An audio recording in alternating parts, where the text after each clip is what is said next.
Good morning, everybody. Welcome to What Can I Do podcast, education section. So right now I want to do a little plug for our entire program because we could take it separately and put it at the beginnings of things or whatever you would like to do with it.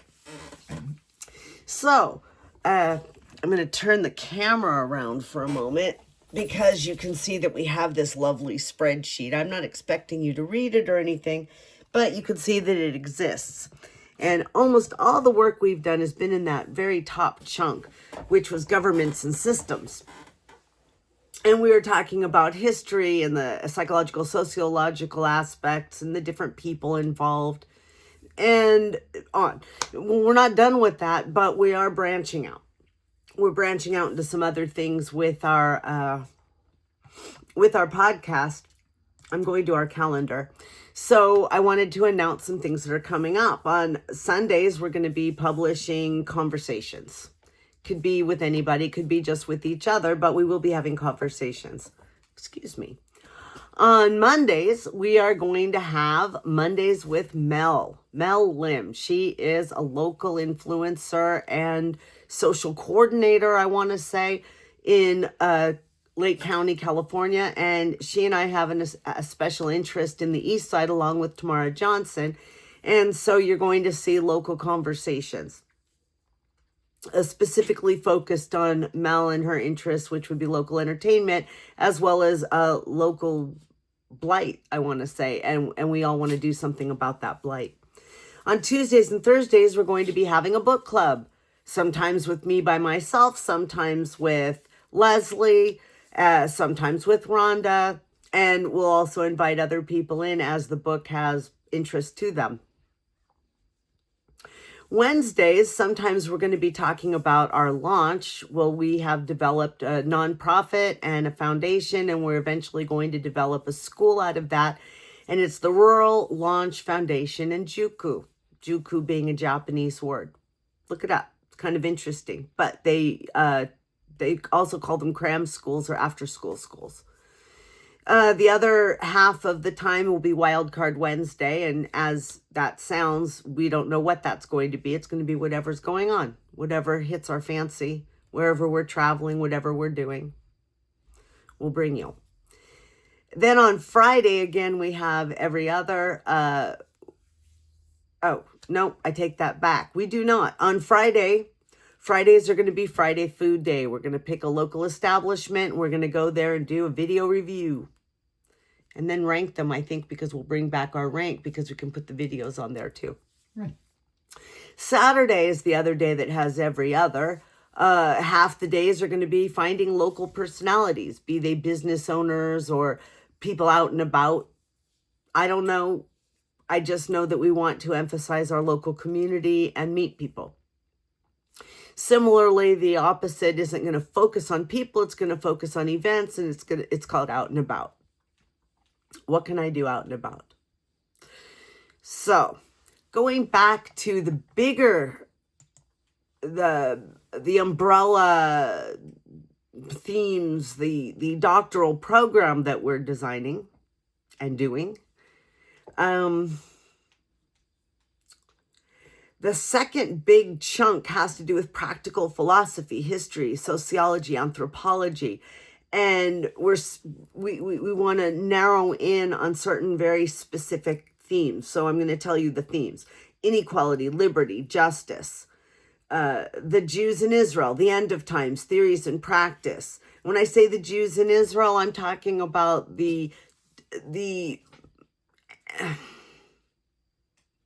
I'm just choosing words carefully.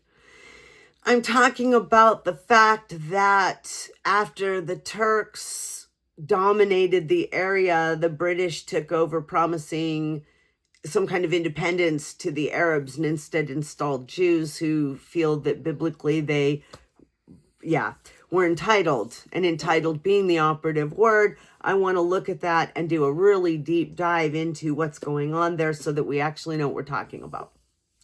And that in America, with American Zionism and the evangelicals, the white evangelicals, we're talking about the end of times.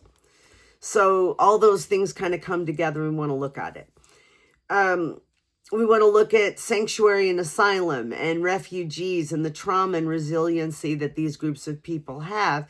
We want to look at propaganda, misinformation, disinformation, bots, and deep fakes, and look at the actual influence that money in all of its forms and variations have had on our culture for good and for bad.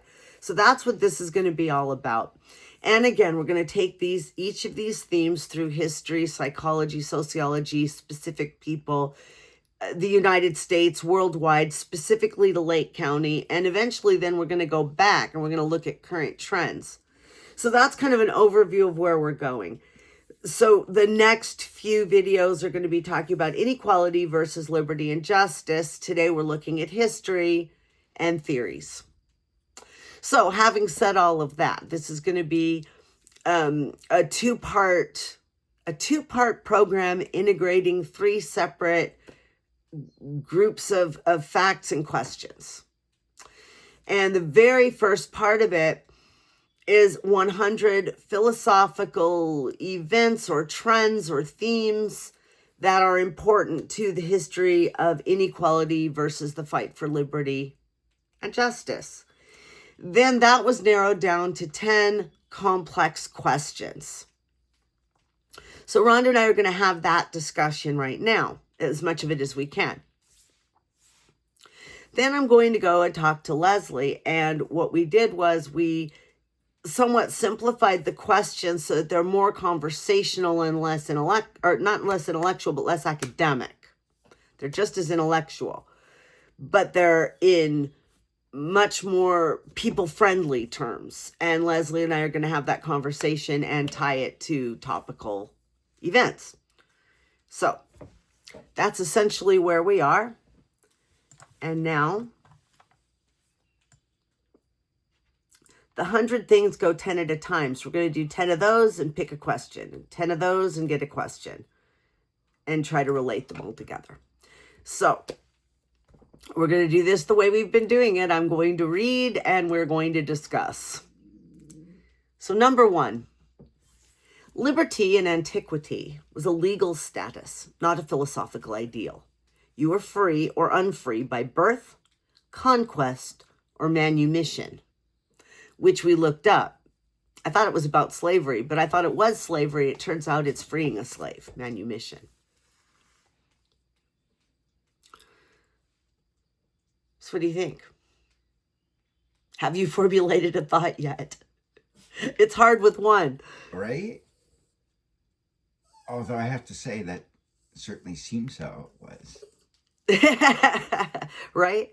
Well, so there you are. It isn't a matter of thinking about it. It's a matter of being it. You're either you're born into your circumstances. And I think that was going on for a long time before people got to think about it. You have to have enough leisure to think, right? Mm-hmm. Exactly. And act upon your thoughts. Right.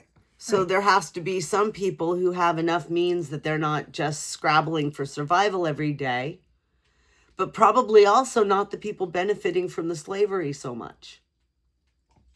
Mm-hmm. Mm-hmm. And conquest. So somebody comes and takes over your people, you're no longer free. All right, well, number 2, Greek Eleutheria, Eleutheria, for those who want to know, defined the free man primarily by what he was not a slave, not subject to another's will.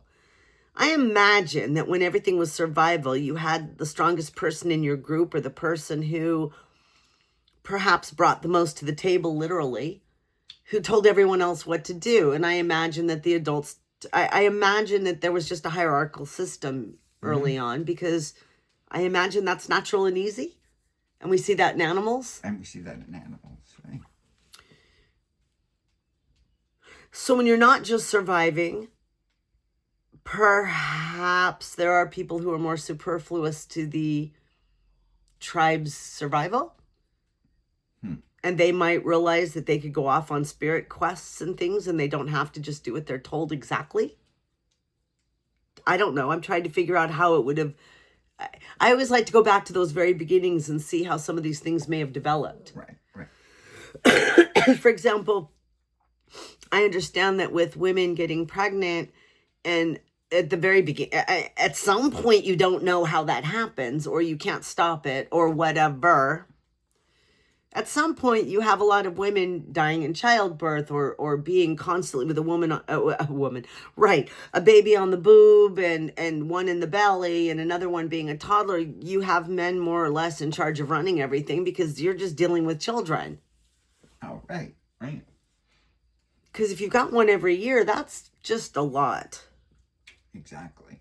And then the elder children and the aunts are going to be taking care of them once you finally are worn out and die. So it would be, well, I think that's how the patriarchy developed. And it would take a long time before you would see women as being equal. Now, the difference to that would be women who never get pregnant. Exactly. Either because they cannot, or they're two-spirit, or whatever. And you see them, wouldn't you? No, but see, instead of thinking that they're equal, you think they're broken, and you put them to use taking care of the others, I think. Right. Anyway. Number 3, Athenian democracy extended political liberty to citizens, but rested entirely on slave labor. Freedom was structured dependent on unfreedom. Now, you know what's interesting about that is the way that America then used slave labor to prosper. Mm-hmm. The way that we use migrant labor to prosper. So basically, since antiquity, people have used the labor of other people for their own benefit. Isn't that what power is? Right. Is controlling another person's bodily actions to benefit you. Mm-hmm.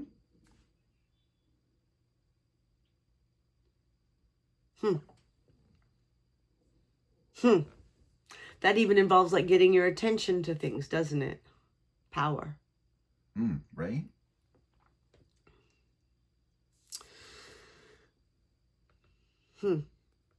Aristotle distinguished eleutheria, freedom, from autonomia, self-governance.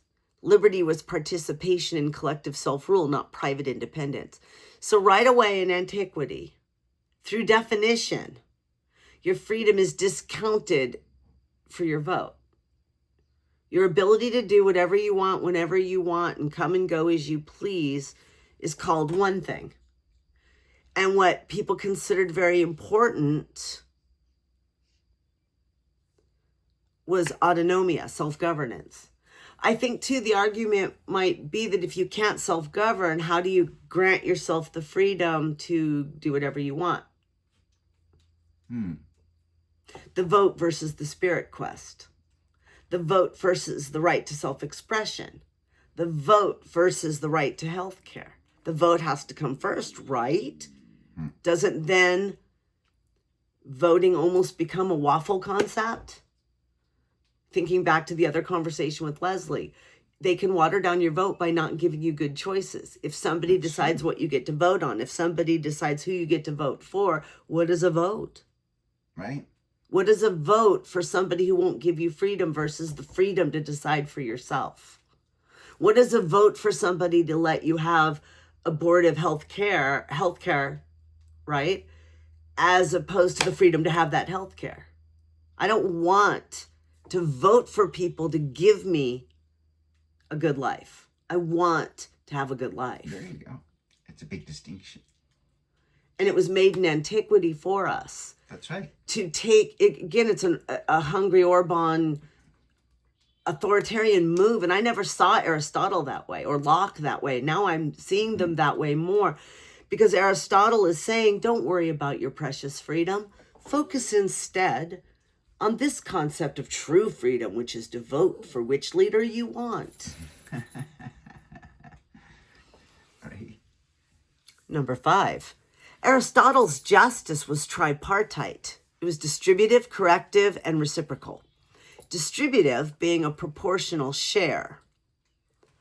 So meaning that one kind of justice is making sure everybody gets a chicken and a hut. Right. corrective justice is redressing wrong. So if I steal your chicken, you get to have one of my chickens or whatever. And I did those backwards. And correct, whatever. Which was about punishment. And I think I did them in the wrong order, but I don't care. And then punishment. I stole your chicken, I get a spanking, whatever the hell it is. Right. Well, I was thinking about lashes, but I just couldn't bring myself. Interestingly, note, none of these three things, making sure everybody has the same, making sure that there's punishment, and making sure that there is some kind of redress of grievance, none of them are about individuals as right bearers. None of them say you have the right to free speech. It's more of a property thing. All those things are more property rights. So again, they're saying we need to protect what people have, not who people are. And they're already doing it. Back in Aristotelian times. Number 6. Distribution in Aristotle was based on axios, worth or desert, which meant hierarchy was built into justice itself. I think I just said that. Are you worth it? Are you worth it? Do you deserve it? What is your worth? So basically, somebody who hunts really well has value automatically. Somebody who hoards a lot of money now has some value, don't they? Somebody who has taken over land and allows people to work on it in order to survive now has some kind of worth or value. Somebody who works hard might deserve something. Somebody born into aristocracy might feel that they deserve something. So desert, D-E-S-E-R-T, you're just desserts. So now there's a hierarchy. What do you have and who are you? And what do you literally deserve and what are you worth is now introduced into it. Into the philosophy. I'm sure it was already there. Right. I doubt he made it up. Number 7, Plato. Now, interesting that it comes in this order because Aristotle was Plato's student. So I thought it was interesting that they brought Plato in to the list later. But,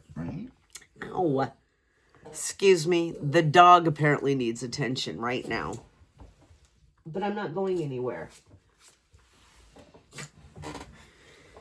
So Plato's justice was functional harmony. Each element of the soul and city performing its proper role, a thoroughly communal and hierarchical conception. You know, I thought Plato was so interesting too, and he is. But his idea of forms and shadows and the way he explained that we don't see the real thing. We see what we've constructed. That's so important and so true. And being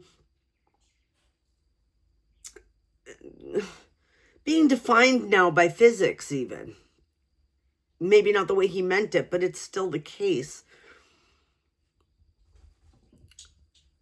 But each element of the soul and city performing its proper role. The idea that that there's a proper. The idea that there's a right way for everything to be, and then we all have to it's like there's no free will, there's no concept of us having thoughts and goals and aspirations. We're just cogs in this machine. All the way from Plato.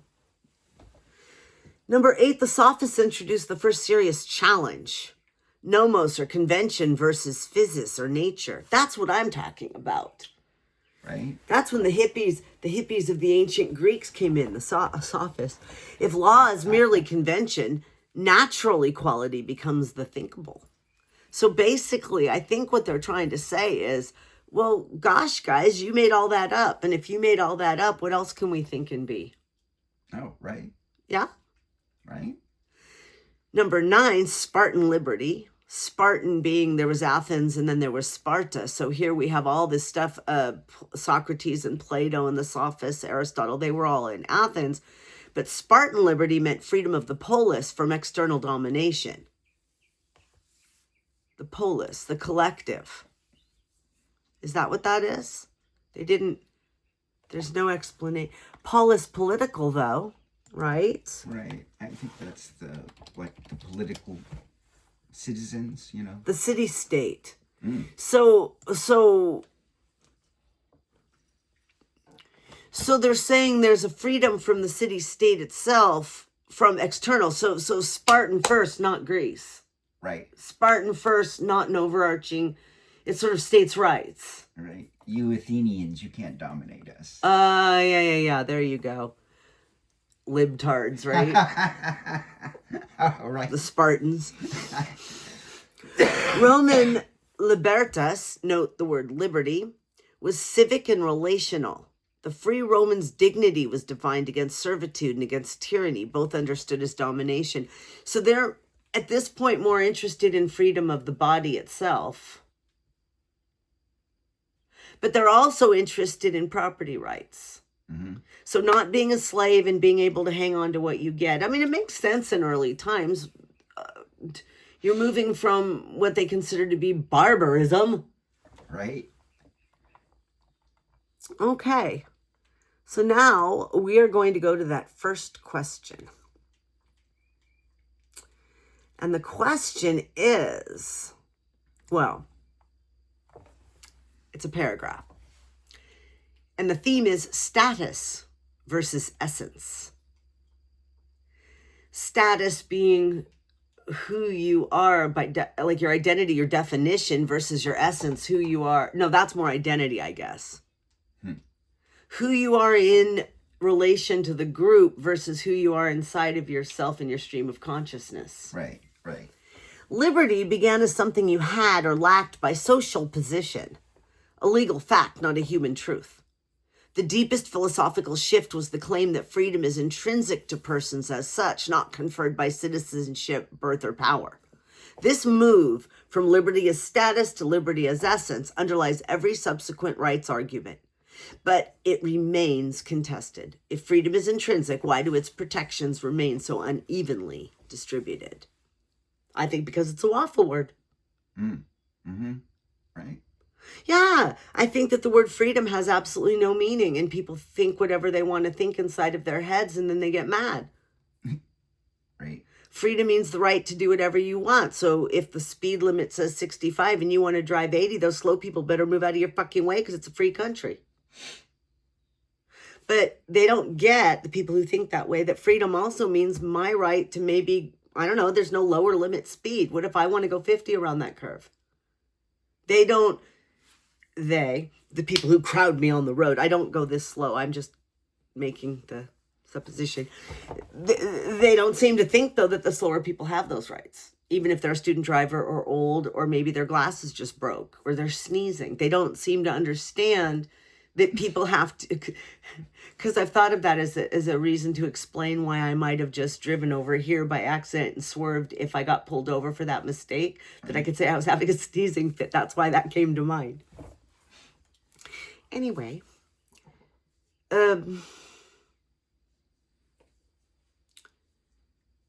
if freedom is intrinsic, well, all right, so that's presupposing that. I don't think freedom's intrinsic at all.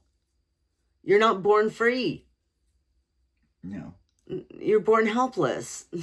Yeah, right? You're not born free. Nobody's born free. You're born into a situation where you need other people to keep you alive. You're born dead in maybe a few minutes if you don't have somebody there. If you can't breathe when you're born, if you have mucus, that's all I'm saying. Well, and how are you going to eat? Exactly. You're not gonna be able to get big enough quickly enough to eat your mother like some animals might. Right. So you are simply not born free. I don't care what anybody says. Biologically speaking. Mentally speaking, are you born free? Absolutely not. Even if it's tabula rasa. Right. Blank slate. Even if you're born with nothing going on, you're immediately imprinted You're not born free because, again, it's not like you can just decide to get up and walk away. You don't have the maturity to have any concept of yourself, so as far as we know. So you're not born free. So No. we've established that physically and psychologically and mentally and emotionally, you're not born free. No. And if there's a God, you're not born free spiritually. And if there's not a God, well, whatever there is, in a spiritual sense, whatever exists, exists. So you're born free to grow up if you're taken care of. So I would just say that you're not born free. So Right? how is freedom intrinsic if you're not born free? You're born into a situation. You're more than likely born into a culture. You're born into some history. You're born into a geography. Right? Exactly. Freedom is not intrinsic. Freedom is an ideal. Freedom is more of an aspiration than something that you actually have. Mm-hmm. Right? Yeah. The child wants freedom from the parent. The child wants freedom from the teacher. The child wants freedom to play. The child wants freedom maybe to feel the way they want to feel or dress the way they want to dress. A child's concept of freedom is aspirational. Mm-hmm. And then when you are free from parents, you want to be free from your job. I think freedom from, despite one of our commenters, is a very big deal. Freedom from want and freedom from oppression and freedom from pain and freedom from bills and Right? And I think the more complex our society is, the less freedom we have and the more expectations are upon us. I think yes. Yes. I say this, but I think back to the Victorians, and I don't know that we have more than they. I think the burden is shifted from survival and cleanliness to other kinds of things. Right. And that concludes the first segment of this. Of course, what will be spliced in is my conversation with Leslie. So I suppose we didn't conclude the first section. We concluded the first part of the first section. We're now going to go back to the questions and do the second section. The second section is Rome and Stoic transition.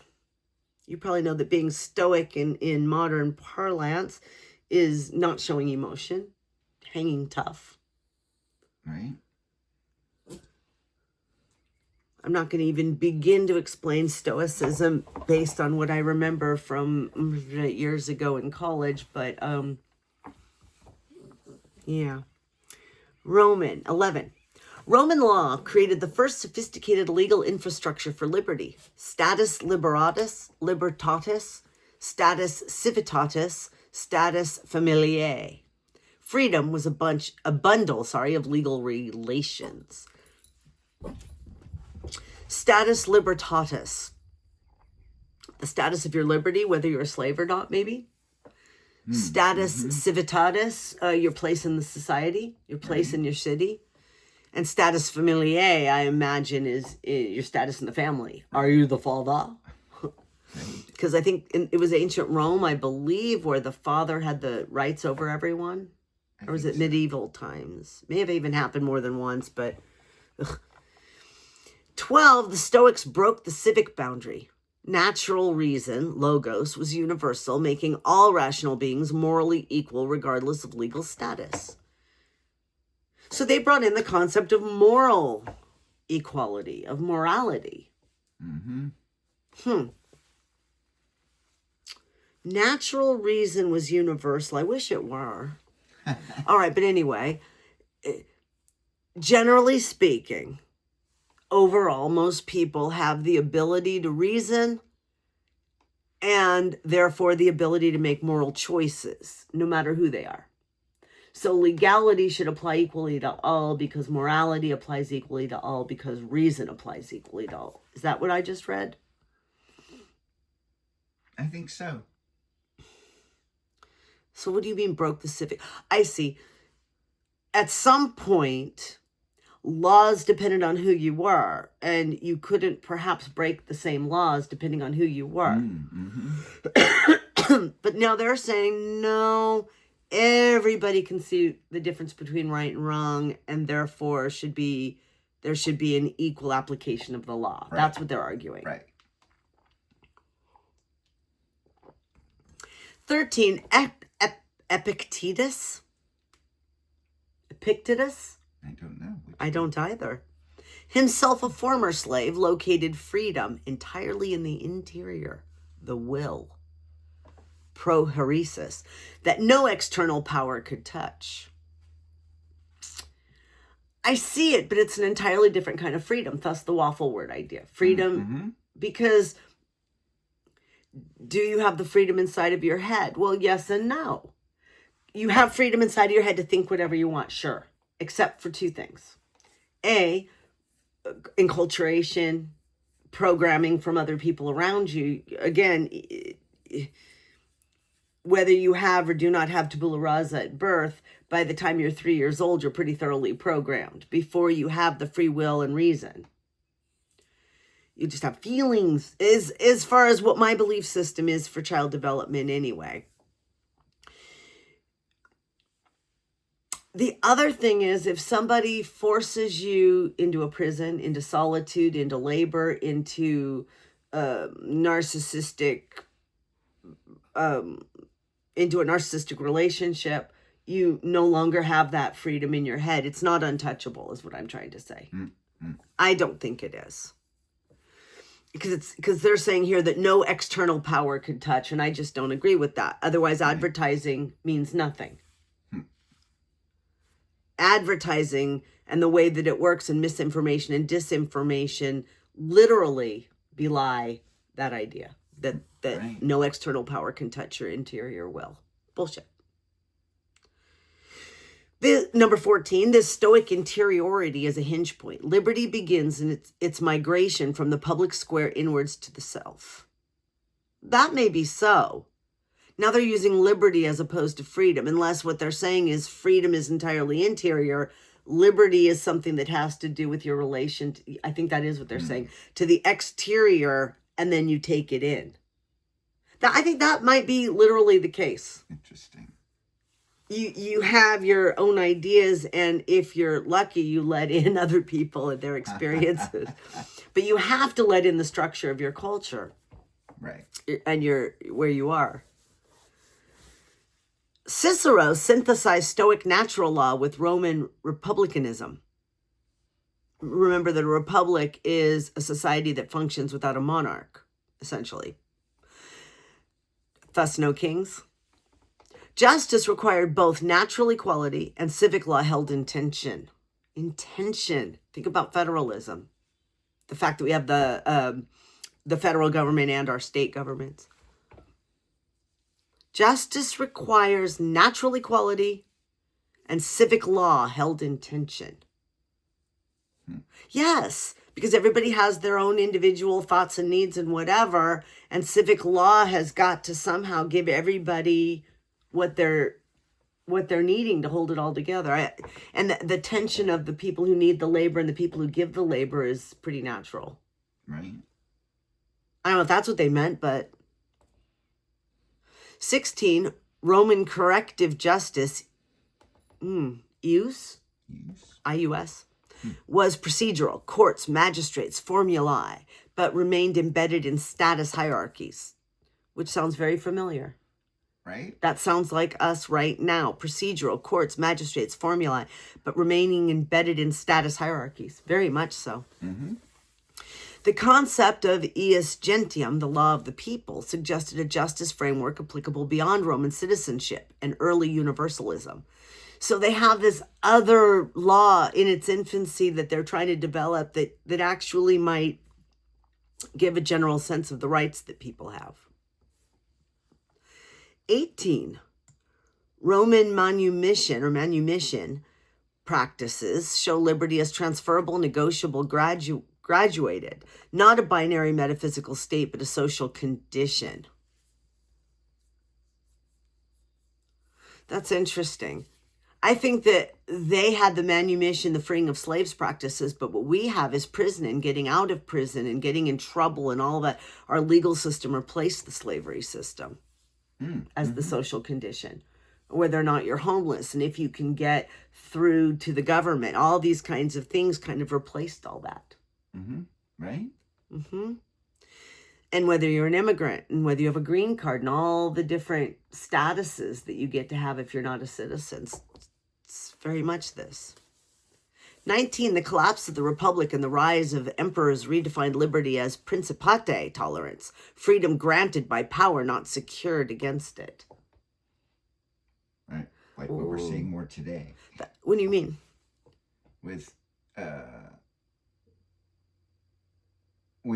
Trump allowing people to do certain things, but not other people. Oh. Yeah, negotiable and graduated. And I'm thinking that they're again getting to define liberty however they want. You want the liberty to paint a picture of that tree and not have your view blocked by someone and be allowed to go walk over to the tree and smell of the tree. And they're saying, hey, you have liberty. You're not in prison. You're not a slave. And both things are correct, but they don't mean the same thing. Right. And also, I was back up here. Did I read 19? Yes. See, because I was back talking about this. Oh, okay. I did, because you said Trump and I heard negotiable. I'm going to read 19 again. The collapse of the republic and the rise of emperors redefined liberty. I see what you were saying. Freedom granted by power, not secured against it. Yeah. Now your point is even more well taken, but it worked for both. Yeah, the idea that freedom is something that a government provides for you instead of something that's natural. You're not born with, well, but see, the thing is that that's the truth. And we need governments to secure that, not give us the liberty. Now, you notice that instead of talking about freedom, we're now talking about liberty? Those two things Aristotle separated. Right. Your freedom is something that you might struggle for, but liberty is something that will grant you. And that's concerning to me. Right. 20, Augustine. Augustine broke decisively from the civic traditions. True liberty was freedom from sin, not from political domination. Justice belonged ultimately to the city of God. Well, but aren't they trying to bring that back too? Isn't that what they're saying? Isn't that Hegseth? Right. They're trying to say that we need to be taking care of religious and spiritual concerns as opposed to civic. Yes. Ew. So, big theme number 2, interior versus exterior freedom. Is liberty a condition of the world around you or a condition of the self? The Stoic turn inward. Freedom is mastery of the will, regardless of circumstance. Runs through Augustine, but see, that's an adult freedom. That's an adult educated freedom. Right. But freedom of and that's also the way of telling people, if somebody bothers you or hurts you, take care of it yourself inside of your head. The very thing I've kind of been complaining about. Yeah. Why do I have to do the psychological and spiritual work because you're a dick? But it runs through Augustine, the Reformation, conscious Kant's autonomy, and into contemporary debates about agency under structural constraint. The tension is unresolved. Interior freedom without external conditions risks quietism. Quietism. Quieting people, telling them to shut up. Maybe. External freedom without interior discipline risks license. I see. If you're free in your head, but you aren't allowed to express, you stay quiet with all of your ideas. But if you have this external freedom, but you don't have your brain developed, you're Donald Trump. Right. Right. Okay. Yeah. I think we've covered this. But, well, all right, no, because what I said seriously, but I don't think it quite defined it. Maybe it did. They're separating out freedoms. They didn't talk about, It's so confusing. So liberty has to do with what power grants you. But freedom is your circumstance and if you're able to exercise your thoughts. Something like that is what the Stoics were kind of trying to get at. Right. Their kind of distinction here. Okay. 30. 20. 21. That's right. It's like centuries the way that works. Group 3, medieval frameworks. So medieval times are not quite what we were thinking. Like we were raised to think that it was sort of this black box, but it isn't.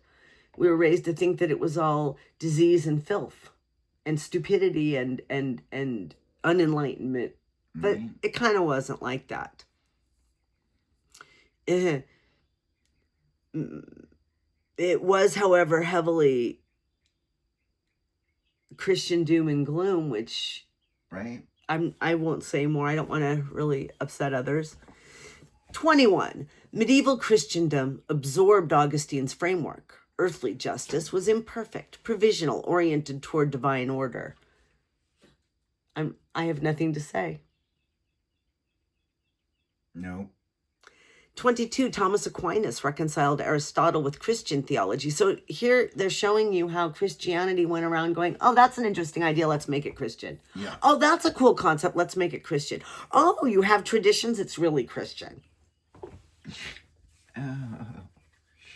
Thomas Aquinas reconciled Aristotle with Christian theology. Natural law grounded justice, but the hierarchy of being structured desert. I have to unpack that. Natural law grounded justice. So we're born deserving justice, but the hierarchy of being structured desert. So essentially you're born perfect and God loves you and you deserve all the justice, right? But as you grow and you exist, it structures your desert. It structures what you deserve. Right. All right. Medieval liberty was primarily corporate. So the Dark Ages was primarily corporate. Does that not ring a bell? Right. Guilds, estates, the church, towns held liberties as collective privileges, not individuals as rights. Yeah. Collective, but then they're upset when you try to have socialism. Yeah, right. I don't think that they're talking about, well, it's collective privileges, but for whom? The rest of it was collective duties. Right. One group had privileges and the other group had duties. And some people tried to have some of both. Middle class. 24, the Magna Carta, which we've discussed. Isn't that what started to limit monarchical privileges? Correct. Magna Carta from 1215 is often read as a rights document, but it was actually a baronial, from barons, negotiation of corporate privileges. Free men meant the propertied class. I see. So it wasn't taking away the monarch's rights to dictate to everyone. It was saying, hey, wait a minute. We're important too. We deserve Right. a special carve out. Exactly. Because we have money. Right. Oh. Thus setting the way for all men are created equal, being these men. Exactly. Not everyone. 25, the feudal justice system was retributive and hierarchical, where guild, blood feud, regulation, and ordeal all reflected communal honor rather than individual protection. So you start having large groups fighting against each other for land and stuff. What's up? What's that? Big poop hanging from his butt. Okay, we are going to stop right now to take care of the dog's big poop hanging from his butt. We'll be back.